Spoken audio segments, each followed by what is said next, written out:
Hi Music 189, Dr. Hoover here. In this video, I'm going to explain an assignment that will recur throughout the semester. For this reason, it is incorporated under the Course Constants module.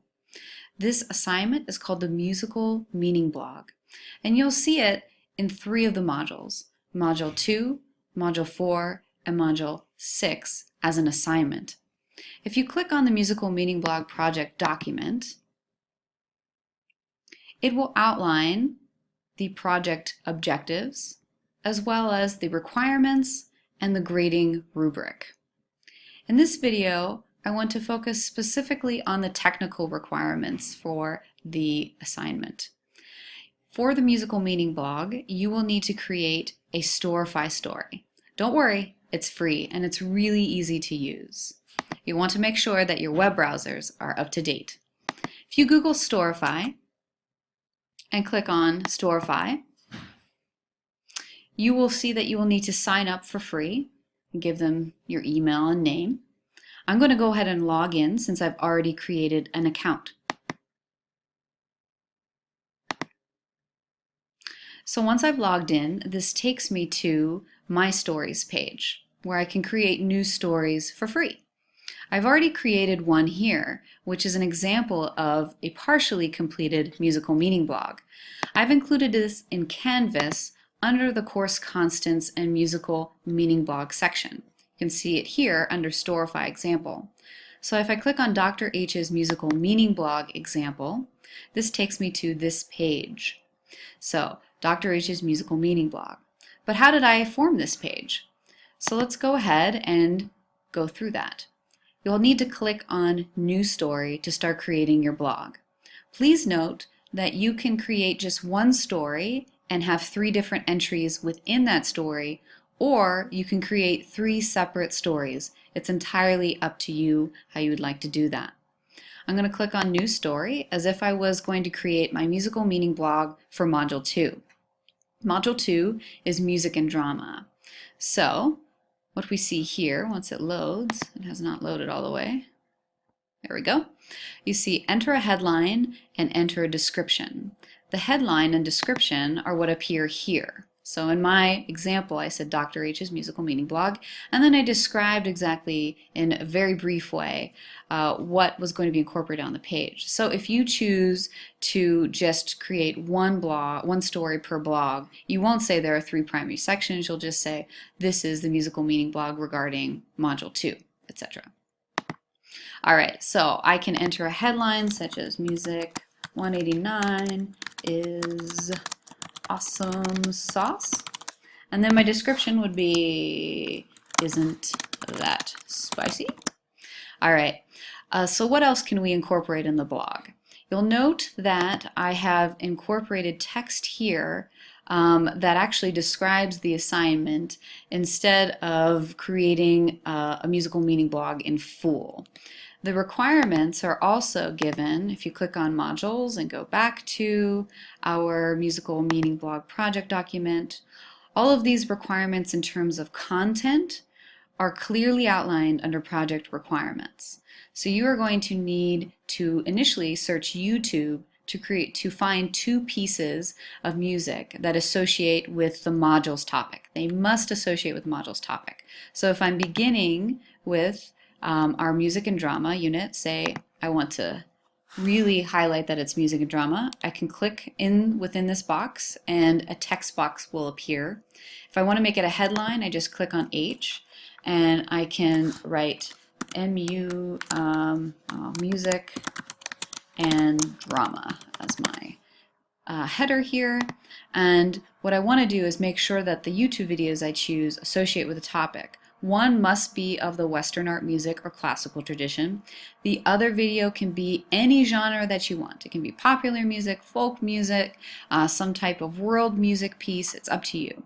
So with music and drama, you can search for YouTube videos by clicking on YouTube.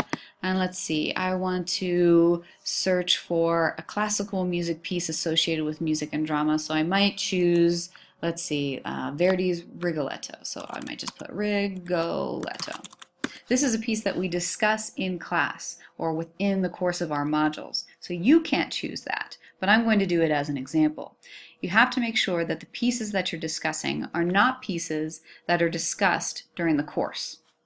So if I click on Rigoletto after I've chosen the YouTube link here, all I have to do to incorporate a YouTube video on my Storify page is literally drag it over. It's really easy to use. All right, so going back to the requirements, they're all written here, but I'm going to go to the musical meaning blog example. Feel free to incorporate images, URLs, GIFs, however you would like to do it, but these are what's required. You'll need to embed YouTube videos. So this means 2 YouTube videos per topic that requires a musical meaning blog, 2, 4, and 6. If you are incorporating all of that into one page, you will have 6 YouTube videos total by the end of the course. If you are creating separate stories for each of the blog entries, you will have 2 in one, 2 in the second one, 2 in the third one, which also equals 6.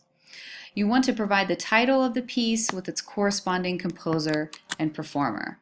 So what I'll do that, you can include it, say you want to include it here, I can copy paste and say I don't like it there, you can always move. I want to move it here in between that, so this is my title and piece, and then maybe I want to begin typing about that piece.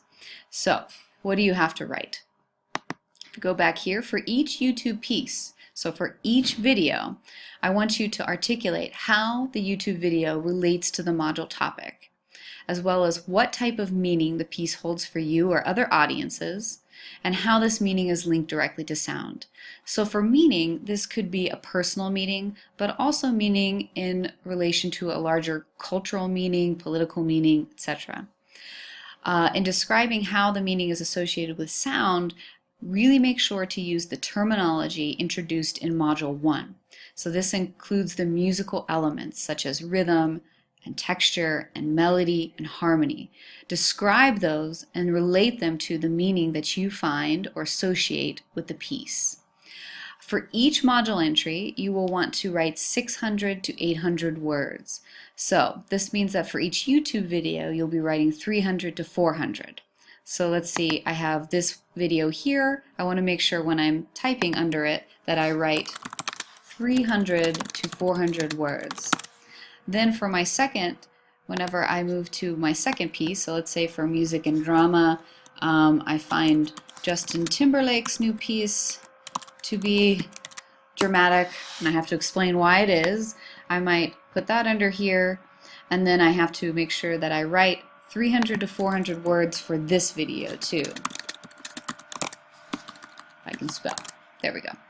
All right, so by the end of the semester, this means that you'll have 1,800 to 2,400 words for the musical meaning blog project, whether that be in one story or 3 separate stories, however you'd like to do it. Remember, you can use composers that we discuss in class, like other pieces, but if we discuss a piece throughout the course of our online journey, you cannot use that in the musical meaning blog.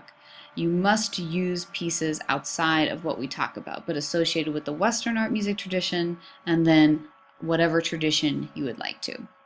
So I have created an example here for music and poetry, a topic that's not covered in our Music 189 course. I decided to actually incorporate an image first, and then I wanted to say that this was my Western art music piece, and I underlined it to make sure. I included the video, and this is where I describe how Schoenberg's Pierrot Lunaire is associated with the topic of music and poetry. Indeed, it is a song cycle of German lieder from the early 20th century. So then I go into what that means. So feel free to use Wikipedia to investigate the pieces, but never plagiarize or quote text from outside sources consulted on the pieces. All right, and then I choose a second piece associated with music and meaning.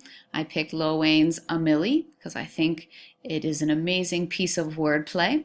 I only need to offer 4 lines. If you can't beat 'em, then you pop 'em. You can't man 'em, then you mop 'em. You can't stand 'em, then you drop 'em. You pop 'em because we pop 'em like Orville Redenbacher. So then I was like, I'm going to put in a Lil Wayne gif here, some Orville Redenbacher, and Wayne skipping down a hallway, because why not, quite frankly.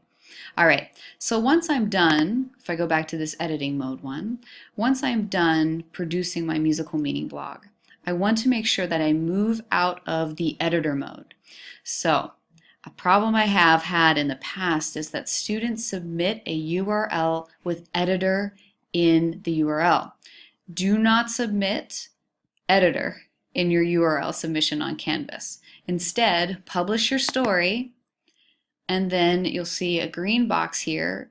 Click View and publicize it.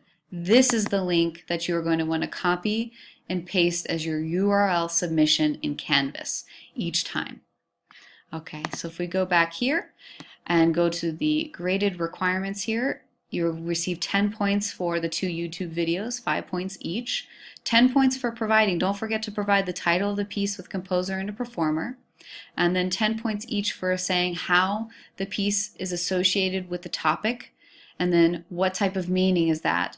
20 points for describing the music and relating it to that meaning, and then 40 points for completing the assignment.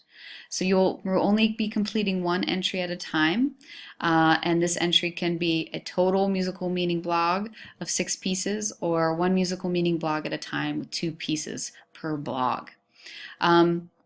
In addition to publishing your blog and submitting that published blog as an assignment on Canvas, you will also be viewing and providing a video comment to 2 of your classmates' blog entries.